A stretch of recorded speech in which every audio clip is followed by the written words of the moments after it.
Hello, and welcome to Such a Fun Read, a podcast where we come together to read a book and chat about it like a book club. I am your host and resident reader, Cherie, and I'm really excited to dive in and continue our discussion about the book we are currently reading, A Discovery of Witches by Deborah Harkness. We'll be getting into the characters, the story, the lore, and unraveling how this series all begins.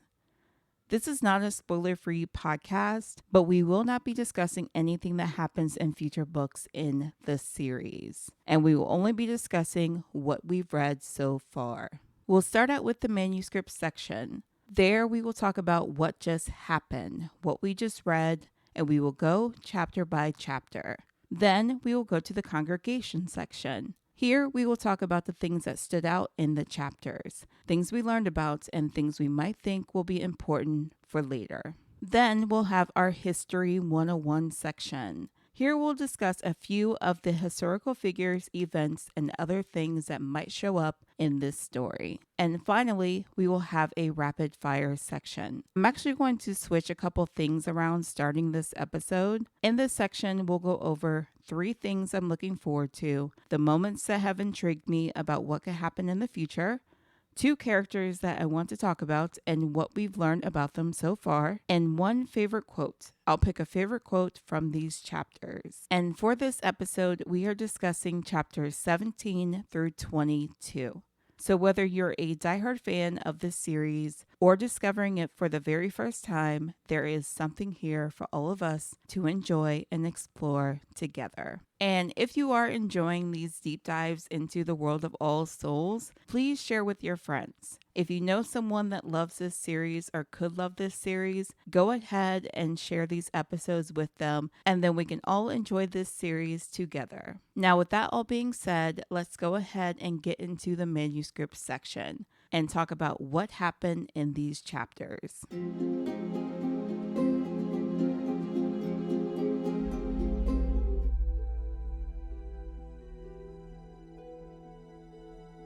We start with chapter 17.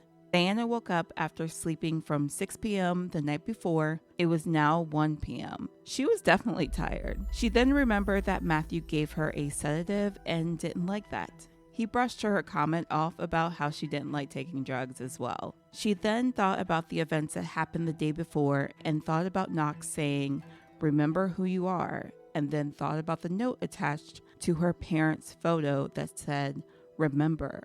This scares her and makes her want to take comfort in Matthew, and she ends up sleeping some more. She then woke again, and all she could think about was how she'll be killed like her parents were, because the magic found her and the witches did too. She was going to run, but Matthew got between her and the door.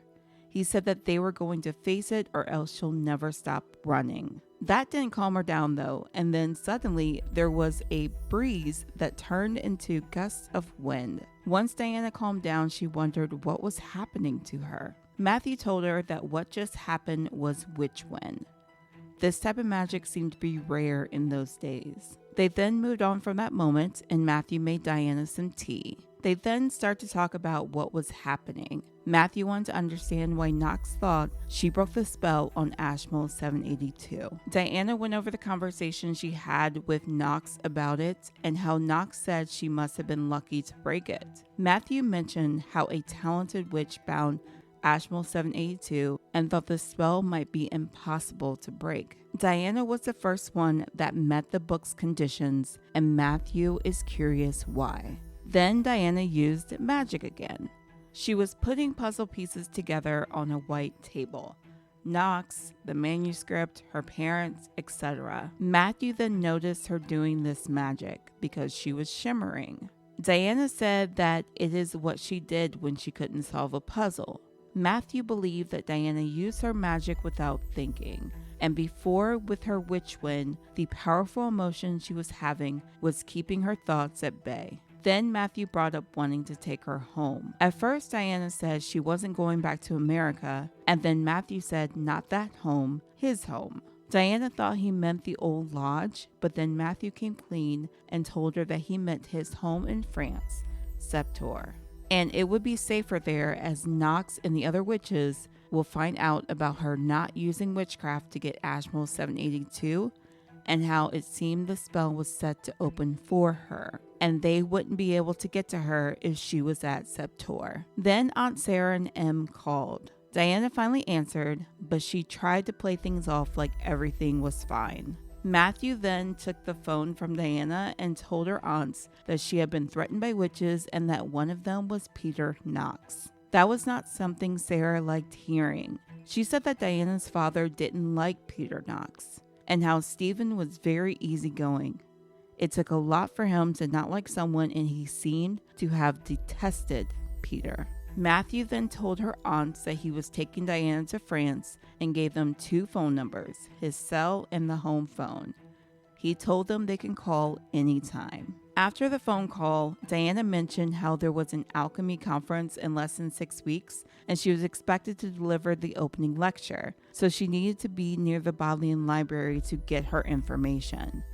Diana, your life is at stake here. I think there are more important things than that conference, but that is just me. She continued saying how she needed access to the Bodleian, and then Matthew brought up a book he owned, his 14th century copy of Aurora Consurgens. Diana then agreed to go to France after learning about him having this book. Matthew found it funny that Diana won't go for her own safety, but will go for this book.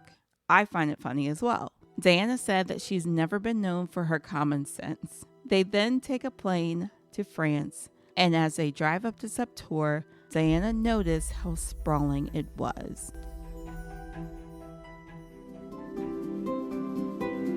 Chapter 18. Isabeau, Matthew's mother, was waiting at the door as they walked up to the home, and Matthew introduced them after they entered. Isabeau said that she did not like the way witches smelled. Matthew didn't like that and said something to her in French. Isabeau then extended her hand to Diana and said something to her in Old French. Matthew translated it to Diana, and Isabeau made a comment on how warm bloods are so poorly educated. We then meet Marta, Isabeau's housekeeper. Matthew introduced her to Diana, and she was warmer with her welcome. Marta made a comment that Diana was a powerful witch after she smelled her. They then had a conversation about food for Diana, which seemed to annoy Matthew a bit. Matthew then asked Marta if she would bring Diana some food. She took a moment looking between Matthew and Isabeau, like she was trying to decide whose side she would be on before answering that she would. Before they left to go get settled in, Diana saw that Marta said something to Isabeau that made her snort. When she asked Matthew what Marta said, his response was, "She said we looked well together." Matthew also mentioned that Isabeau's bark is worse than her bite. On their way to get settled, Diana saw a room where she was certain it was a library. She asked Matthew if she could see his copy of the book he mentioned earlier, and he said that she needed to eat and rest first. He then offered to carry her up the stairs since it would be a long climb, and she said he would not sling her over his shoulder like a victorious medieval knight. Matthew laughed at that. We see Matthew's rooms, and they are in the chateau's graceful round tower. Diana then asked if the people in the village knew about him, and he said yes. He said that vampires were safer when they were part of a community that knows who they are and didn't ask too many questions. She then thanked him for bringing her to Sept-Tours. Matthew then jokingly said to Diana that she looked so alive and she should be with a man much younger. They were about to kiss but were interrupted by Marta bringing a tray of food. After Diana began eating her meal and drinking her tea, Marta noticed she was cold and began setting a fire in the fireplace, but not before giving Matthew a dirty look because he hadn't done that for Diana himself. Marta then said that Diana must sleep because she could smell that Diana had been afraid. Could you imagine being around others who could smell your emotions? Diana finally went to sleep after eating her meal, and when she woke up, she took her shower, and then there was tea for her when she was finished, and she asked Matthew when she could see the Aurora manuscript. He responded saying she could see it when he was sure she wouldn't get lost. He then offered to take her on a grand tour. During the tour, they ended up in a library, and Diana was too curious about the Aurora manuscript and asked again where it was. Matthew went to the shelves and grabbed it. He handed it to Diana, and she looked for a velveteen cradle to put it on. She wasn't used to holding these type of books without extreme care. Matthew then laughed and told her to just open it. Diana then said that she didn't know how she would cite the book. It was an unknown copy of the manuscript with illuminations by a woman. And Matthew said that he would loan the manuscript to the Benaic Library for a year, anonymously, of course. They continued their tour, and Diana found herself excited when they came across the stables. Matthew was nervous with Diana being too close to one of the horses, but Diana thought she was fine. He ended up quoting Giordano Bruno, and he was surprised that Diana knew who he was referencing.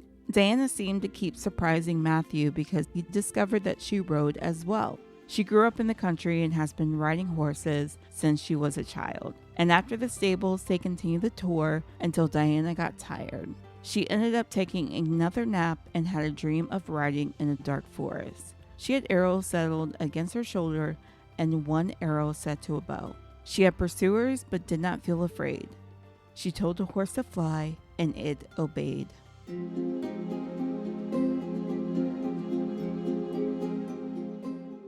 Chapter 19. Diana woke the next morning, deciding that she needed to go for a ride. Matthew at first told her that he would take her riding in the afternoon, but then he was swayed to take her right then. But before Diana would eat breakfast, they were in the kitchens instead of the dining room. Diana had dressed for riding in leggings. It seems as if Matthew knew she would want to go riding and ended up getting her clothing for it. They went to the stables and went for their ride. While they were out, Diana asked Matthew why Isabeau hated witches so much. And Matthew said that Isabeau was jealous. She was jealous of a witch's power, ability to see the future, ability to bear children, and pass that power to a generation, as well as the ease at which they can die. Diana ended up using her magic again. She silently told her horse to fly, and the horse shot forward. She told the horse to fly again, and it speeded up. Matthew then mentioned to Diana that he noticed she had her eyes closed while riding, and she also rode with her eyes closed and walked with them closed too.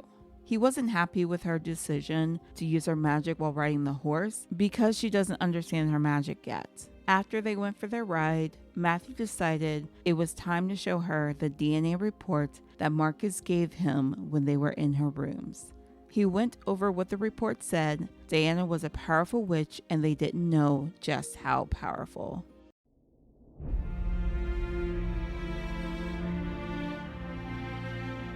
Chapter 20. After lunch, Diana and Matthew head straight to Matthew's study. It's time to study and start examining Aurora Consurgent. While she's looking over the manuscript, she thinks she might need a Bible. She asked Matthew if he had one, and he said he did, but he wasn't sure where it was. Diana decided to look through the shelves to see if she could find it. She found what she could. She found Gutenberg's Bible and also a book labeled Will's Plays. Diana wondered if these books were given to him from his friends, and Matthew said most of them were. She continued to look through the books, and then she found the first edition of Darwin's On the Origin of Species. She pulled the book off the shelf, but first sneaking a glance at Matthew to make sure he wasn't watching her.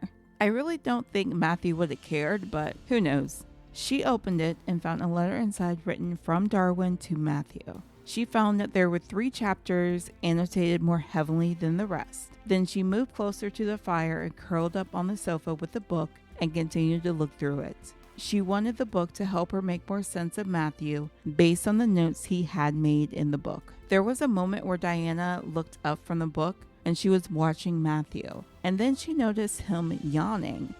She had not seen him yawn before. She turned back to the book, but the next thing she knew, she was waking up covered with a blanket, and the book was on the floor near her with a bookmark so she didn't lose her place. Next, she and Matthew shared some wine, and they talked about Darwin's book and some of the notes that he took in it. In regards to those notes, Matthew had different thoughts now than he did then. Then it was time to join Isabeau and Martha for dinner. After dinner, they relaxed in the salon. Martha made Diana some tea that she made, and she told Diana that she would teach her how to make it.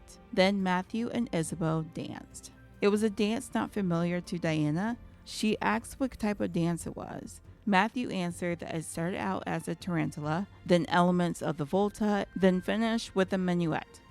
Then Matthew told Diana it was her turn.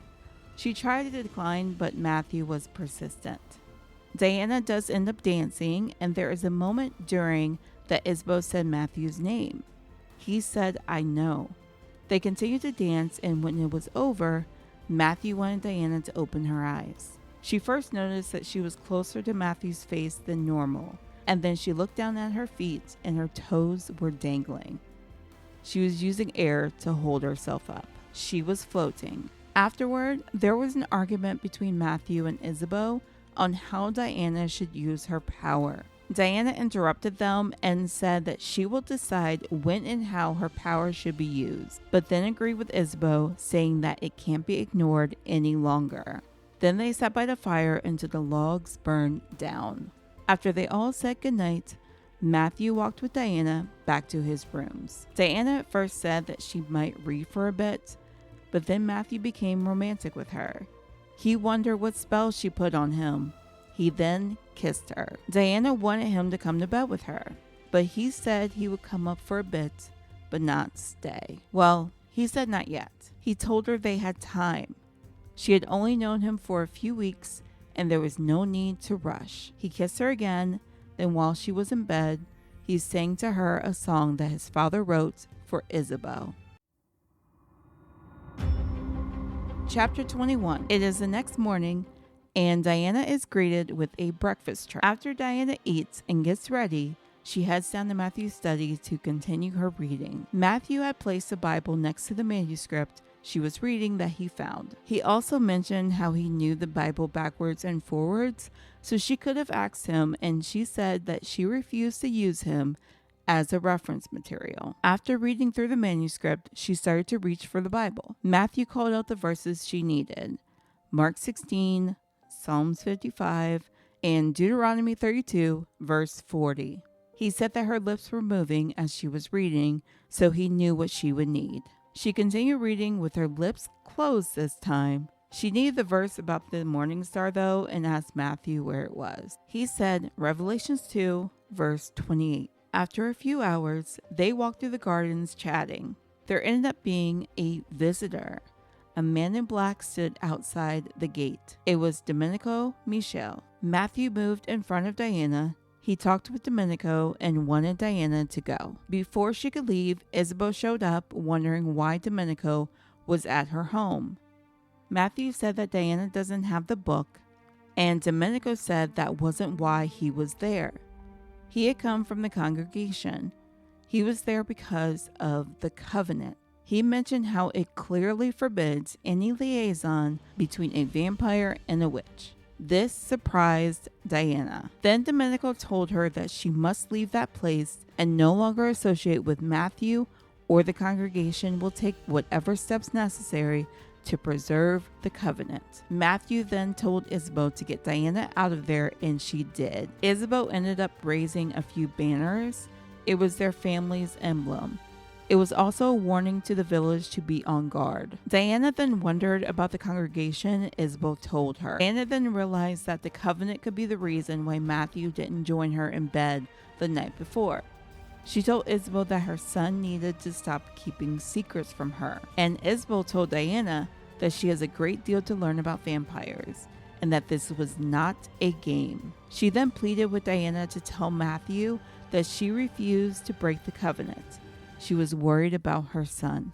Marcia then told her that Matthew was done talking with Domenico, and when they went to the edge of the tower, they saw a black horse and a rider streaking out of the stables and into the forest.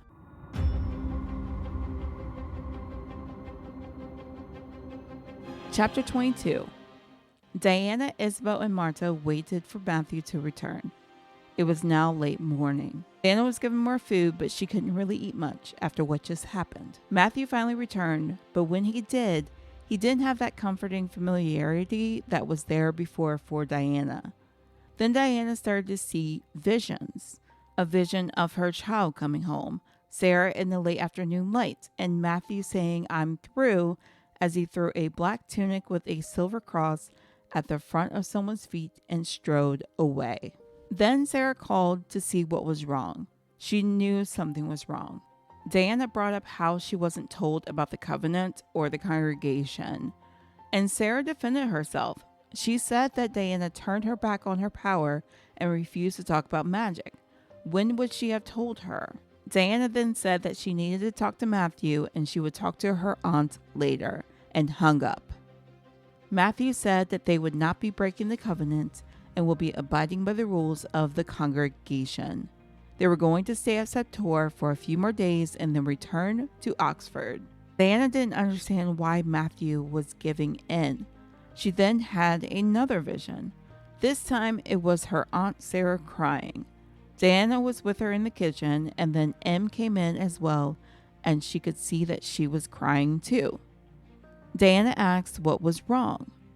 Then the vision turned to Isabeau and Matthew. Isabeau was telling Matthew that witches had his father. Now we're back to present and out of Diana's vision. And then Matthew gets overdramatic, and he said that he would kill her before he let anyone hurt her. Okay, Matthew, calm down. Just calm down. Then Matthew decided to start talking about how dangerous vampires are. He's kind of being erratic right now. He is definitely all over the place. Diana said that he wouldn't hurt her and that she knew that he's killed humans before. Matthew then responded to that, saying that knowing and understanding what that meant were two different things, and she had no idea what he was capable of. Then he proceeded to try to scare her, but Diana wasn't falling for it, and she had another vision. It was her Aunt Sarah telling her about her parents' death. Then Matthew noticed that she was being different and asked her what was going on. His concern for her came back. Her vision continued and she was reaching for a bow. Matthew still tried to talk to her, and Isabeau told him to stop because she was not in this world. Then a voice told Diana to be careful. She started to tell Matthew it was too late for that, and he was confused what she meant. Then she told him that she had fallen in love with him. Matthew tried to brush it off and said it was too soon. Diana told him that witches fall in love quickly. Her mother fell in love with her father the moment she saw him, and she had loved him since she decided not to hit him with an oar after rowing. Matthew continued to dismiss her and said she didn't understand what the congregation would do. She wouldn't be safe, and neither would her family. Diana said that she wasn't going to stop loving him. Then Matthew got a phone call. Someone seemed to have broken into his labs. He was now going to go back to Oxford.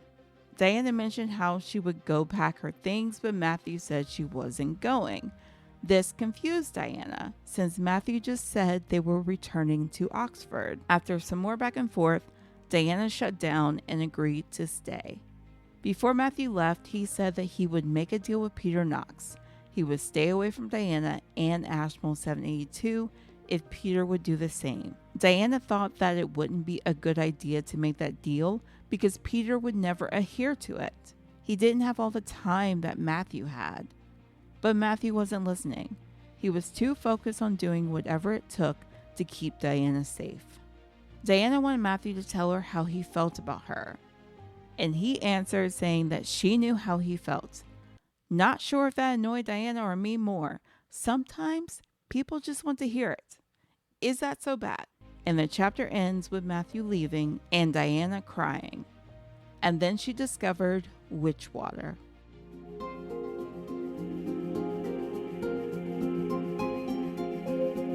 Let's move on to the congregation section, where we will talk about the things that stood out in the chapters. Diana summoning witchwind. I don't think I added to the Diana's magic use count in the last episode, but we do need to add it from then. Before these chapters, she's used magic that we know of 7 times that year.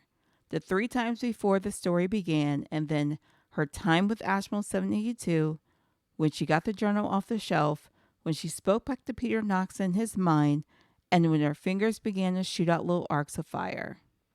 Actually, her having fire fingers happened twice, so I guess she has used magic 8 times that year before these chapters. Now we can add Diana summoning witchwind. She was able to do this when she was in her rooms with Matthew.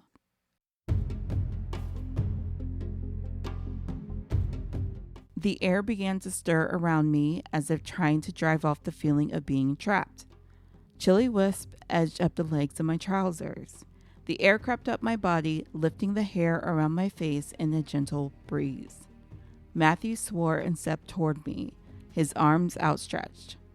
The breeze increased into gusts of wind that ruffled the bedclothes and the curtains. Earlier, we learned that a doctor had mentioned to Diana when she was younger that her body seemed to think it was in a constant state of danger.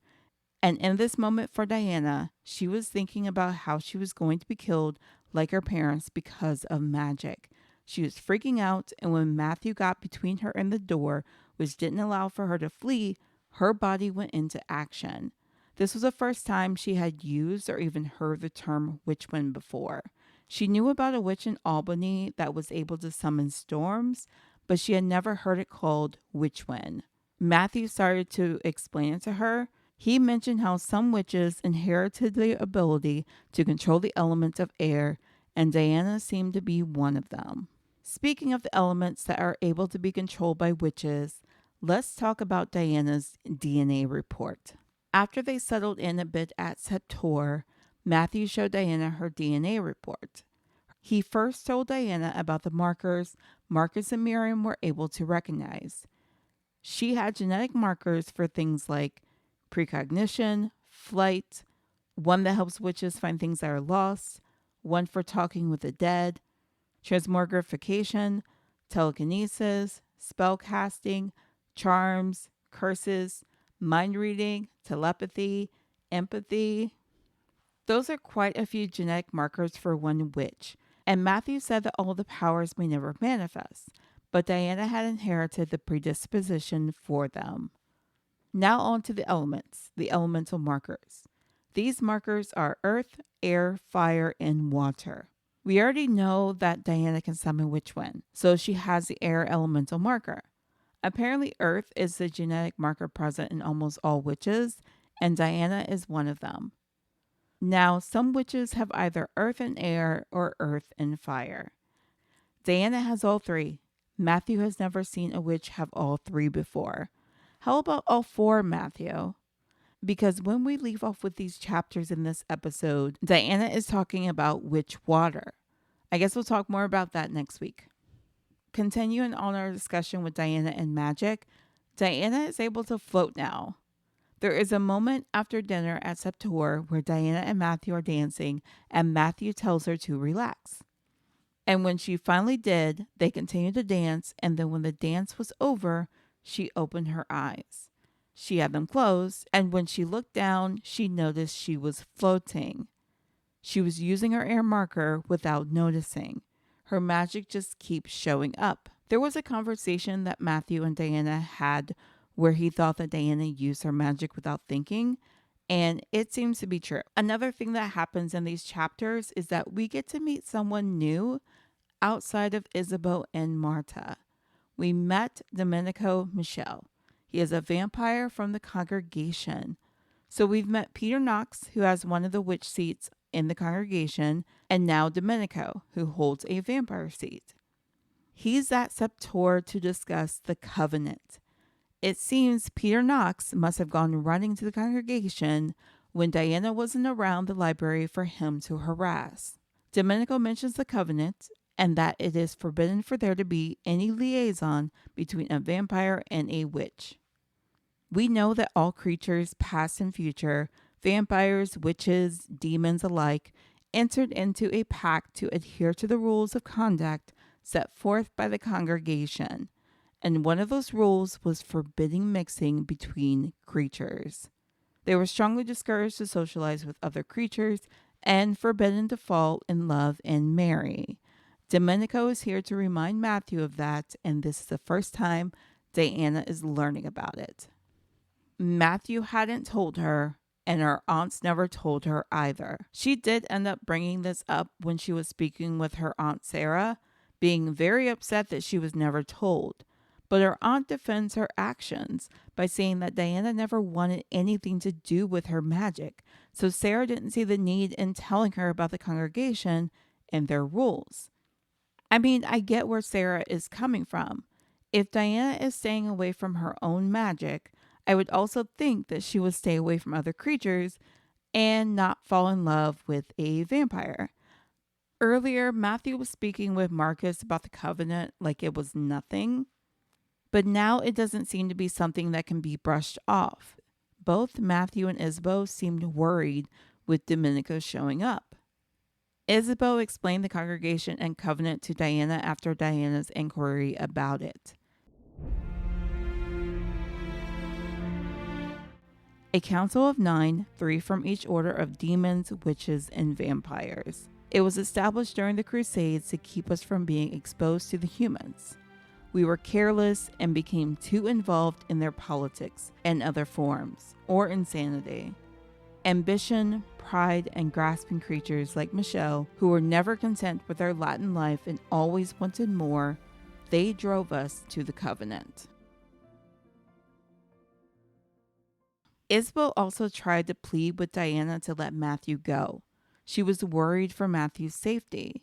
He is her son after all, and she's already lost her husband Philippe and daughter Louisa. She told Diana that she had the power to send him away. Another thing that happens in these chapters is Diana having visions. They happened when Matthew was trying to push her away after his conversation with Domenico. When Diana and Isabeau left Matthew while Domenico was there, Matthew stayed and he continued to talk with Domenico. We don't know exactly what was said between them, but Matthew definitely seemed different when he came back. And as Matthew was pushing Diana away, mentioning how they wouldn't break the covenant, she started to have visions. There were different visions, but they did seem to intertwine together. The first vision. Nothing but the color red appeared at first. Then the red took on a texture.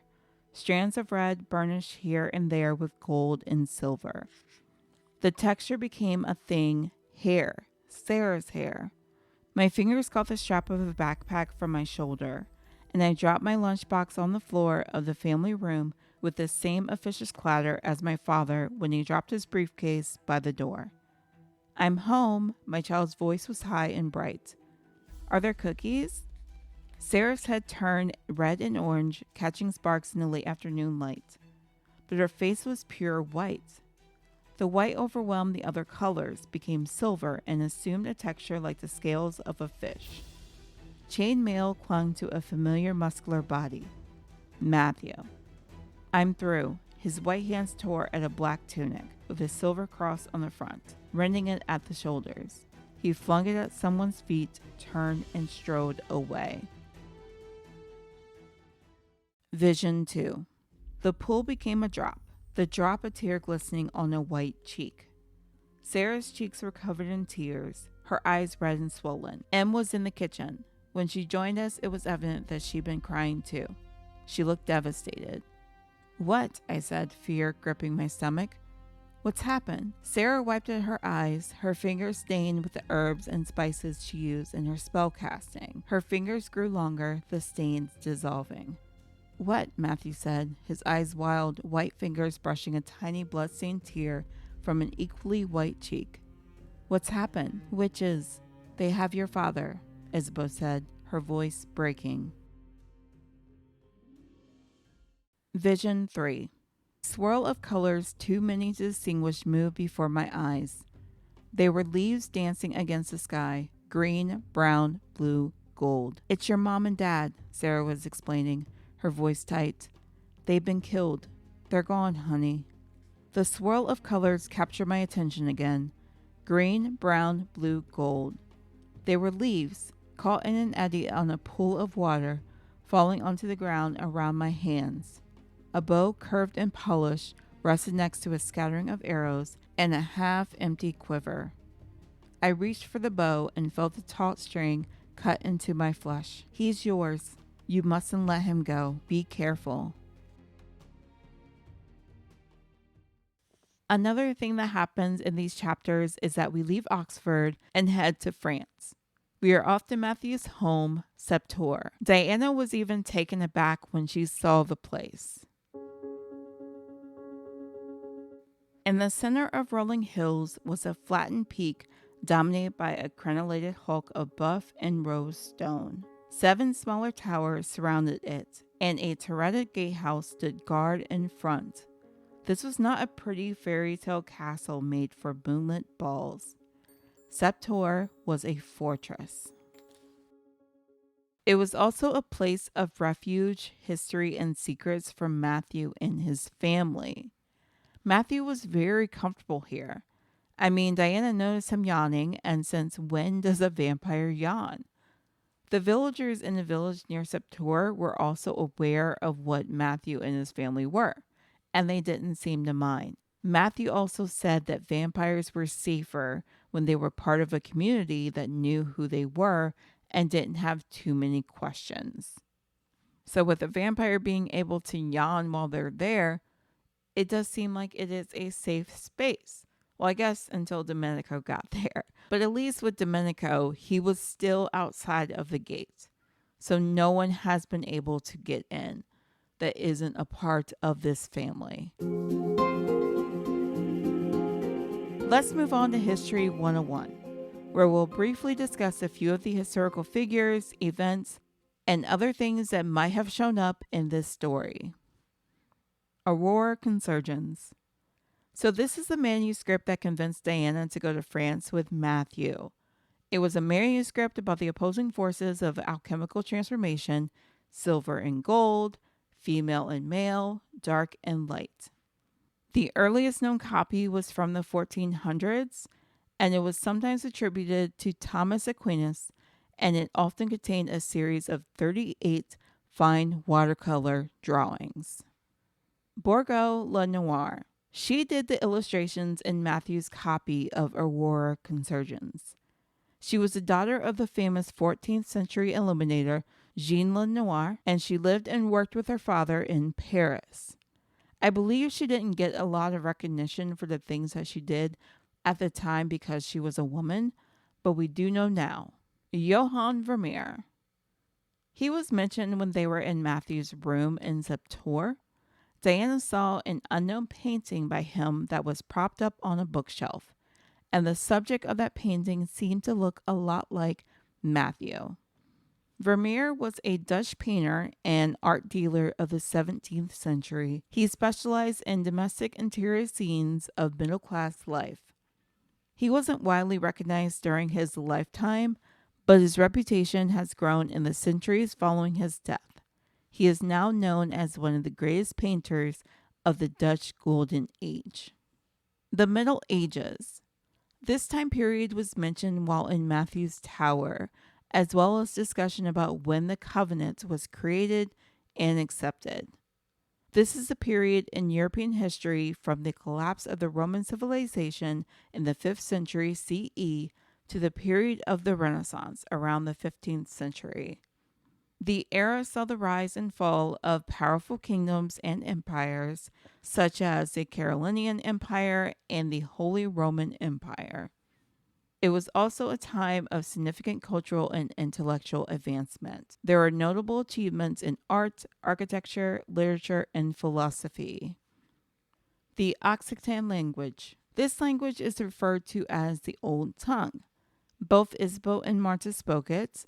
I believe Isabeau was speaking it to point out that Diana wasn't one of them. This was a Romance language native to France, Spain, Italy, and Monaco. It has a rich literary tradition dating back to the Middle Ages, with troubadour poetry being one of its most renowned cultural contributions. It was understood and celebrated throughout most of educated Europe. It also faced pressure from the dominance of French, particularly in the wake of the French Revolution, when diversity of language was considered a threat. The troubadours. They were mentioned with Diana and Matthew's discussion on the Occitan language. Diana wondered if that was the language of the troubadours. The troubadours were poets and musicians who flourished in the Occitan-speaking regions of southern France during the High Middle Ages, roughly from the 11th to the 13th centuries. Their impact on medieval poetry was unprecedented. Their poetry covered a wide range of themes, including love, romance, politics, religion, and satire. Mariage Frères. This is a tea that Diana drinks in her rooms in Oxford as well as Sept-Tours. The one in the black bag with the gold label. That is what Diana told Matthew when he asked what tea preference she had after offering to make her some. Founded in 1854, this tea is a renowned French gourmet tea company recognized for its high-quality premium teas and exquisite blends. I had to look up this tea because I want to try it. I haven't done so as of yet, but I will, and I will get back to you all.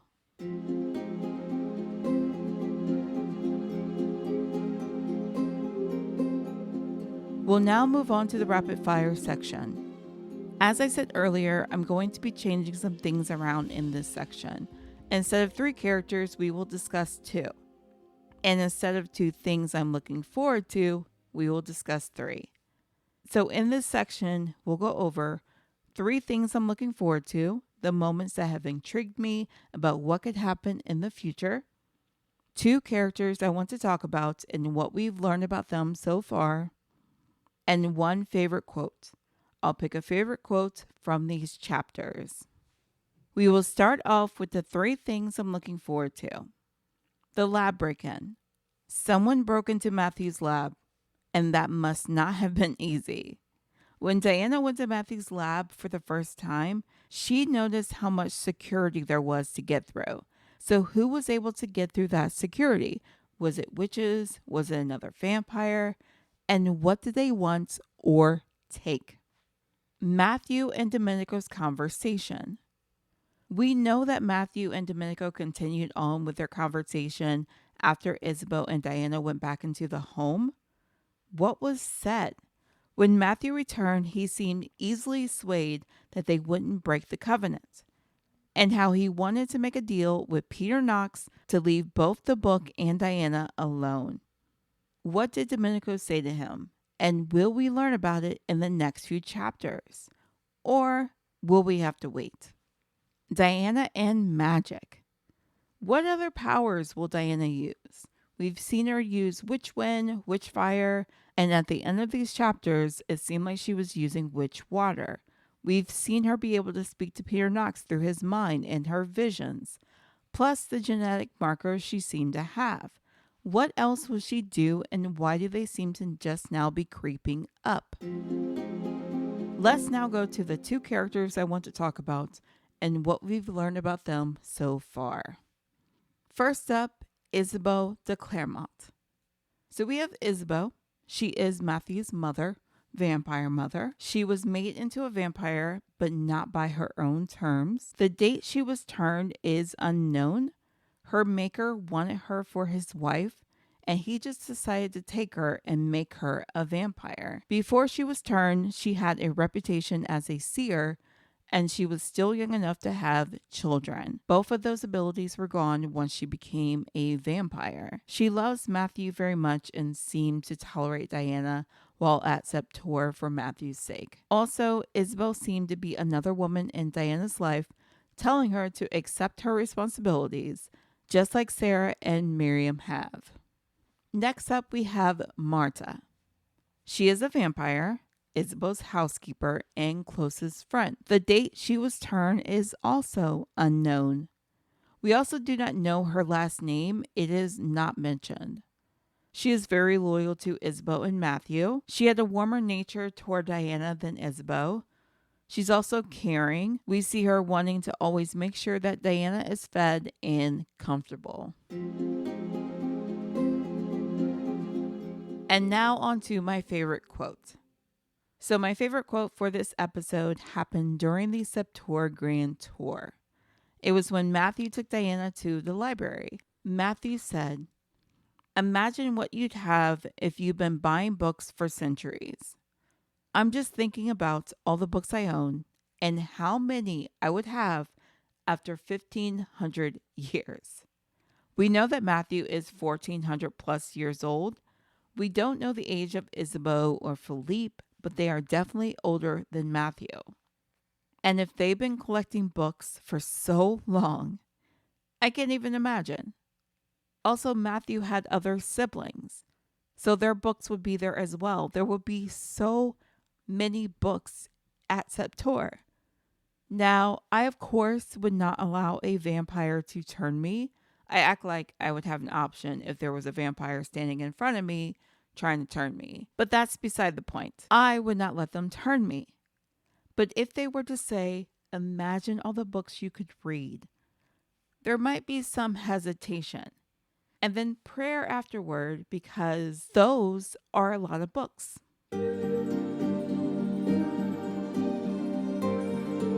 All right, folks, that brings us to the end of this episode discussing A Discovery of Witches.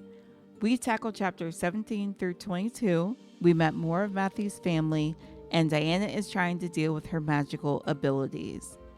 And if you're enjoying these deep dives into the world of All Souls, please share with your friends. If you know someone that loves this series or could love this series, go ahead and share these episodes with them, and then we can all enjoy this series together. Until next time, happy reading!